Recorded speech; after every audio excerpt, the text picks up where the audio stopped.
Let's see how to add texture to your image in Photoshop. So this is my photo. Now I'm going to File, Place Embedded, and from my computer I'm selecting the texture and clicking on Place.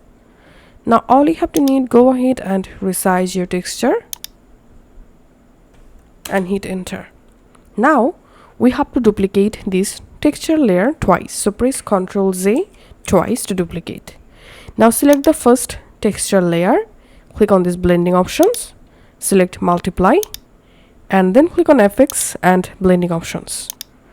Here press the Alt key and click here to divide. Now decrease this level, click on OK.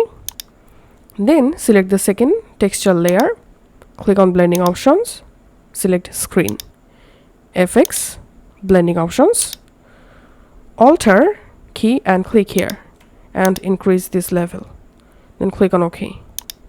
Then select the third texture layer and press Ctrl I to inverse. Then click on this blending options, select screen and click on this opacity, and you can adjust your opacity from here. I'm giving only 25%.